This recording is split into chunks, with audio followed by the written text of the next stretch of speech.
You just got $10 trillion, and in the next few seconds, your life is about to change completely.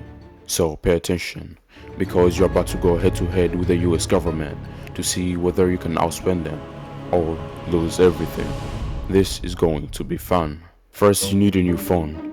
You head to the nearest Apple store and grab yourself an iPhone 17 Pro Max, a MacBook, AirPods, Air Maxes, an Apple Ultra Watch. Actually, let's buy up the entire store. Now you have a $1.6 million Apple collection of your dreams. But now that you are Apple's biggest fan, you need a new home to fit your new lifestyle.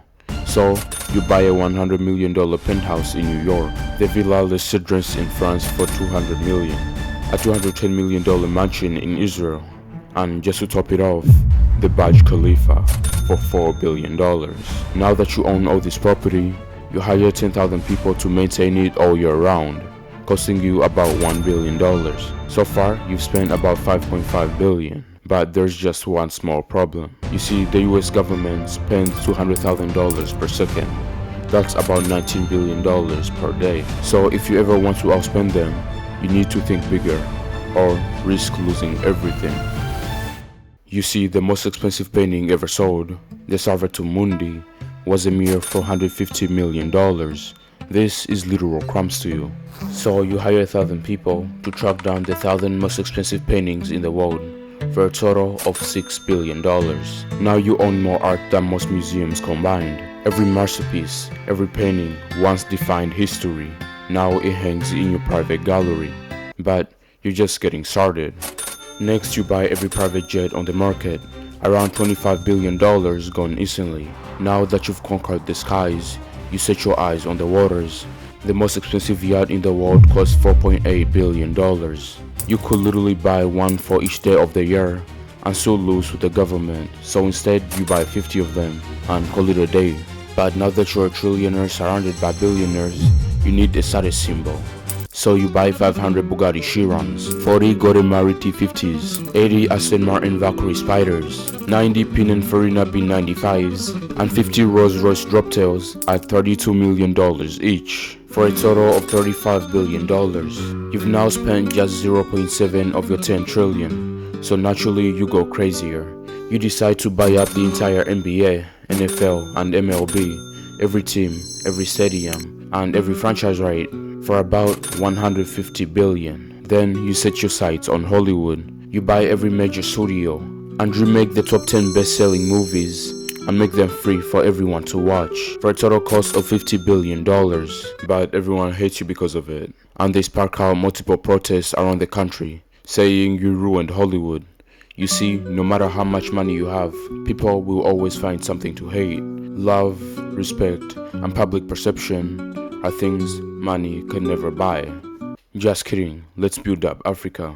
You see, despite being one of the richest continents in natural resources, Africa remains the poorest on earth. So let's fix that. But first, for the fun of it, let's buy a whole country. And what better place than Russia?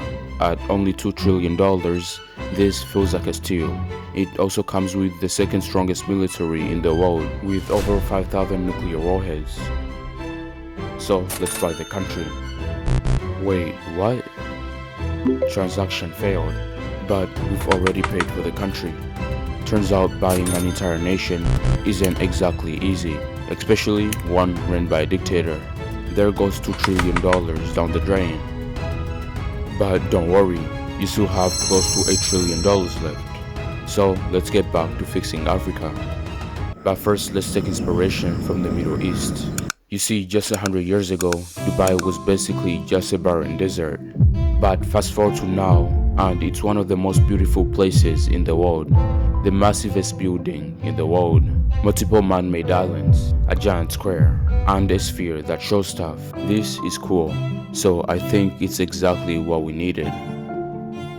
You see, the Middle East is building a $500 billion mega project called The Line. It's supposed to stretch over 170 kilometers in length and house hundreds of millions of people. So let's one-up them and launch a $4 trillion mega project that houses everyone in Africa, just for aura. First, we need workers, so let's budget in about $4 billion. we also need someone to manage the project, someone trustworthy. So let's hire a guy named Hushpuppi and hand him our $4 trillion so he can start on the project immediately, hoping nothing goes wrong. This might soon make you one of the most powerful people on the planet.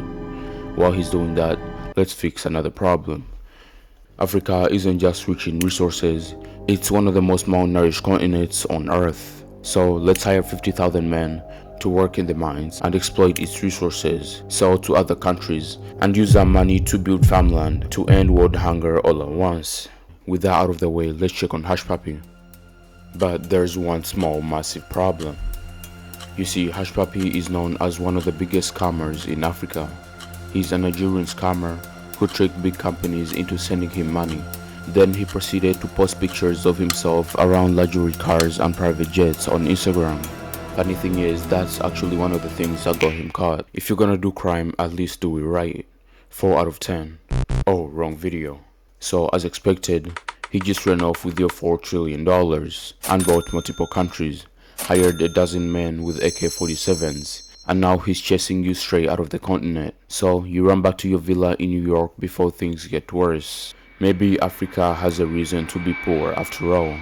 So you just lost over $6 trillion to scams, which means you have close to $4 trillion left, and the US government is slowly catching up. Maybe we could donate the money, but there isn't a problem big enough for $4 trillion. You see, it takes about $100 billion a year to end world hunger. This is literally nothing. But you already tried to solve world hunger, and look how that turned out. Some things like human emotion and human intelligence are things money could never control. Just kidding. Let's buy some US stock. So let's grab massive stocks in Apple, Amazon, Tesla, Google, and Facebook for a total bill of $0. Wait, what? By investing, you don't actually lose money. In fact, you made more. You see, as investors see trillions of dollars flowing back into the market, everyone jumped at the opportunity. And just like that, your net worth is now $20 trillion, making you the richest person who ever lived, with Elon following behind you at $2 trillion. You see, human intent is one of the hardest things to predict, and just like that, you fell for the same mistake, not once, but 3 times. You know what? We're done with this. No matter how much money you have, you could never outspend the US government, because right now, they still have $4 trillion left, while you sit at 20 trillion, and somehow you're losing. There's no way you're gonna hit 0 before them. So you give up, and realize it was never about beating the US government. After all, they make the very money you spend your entire life chasing.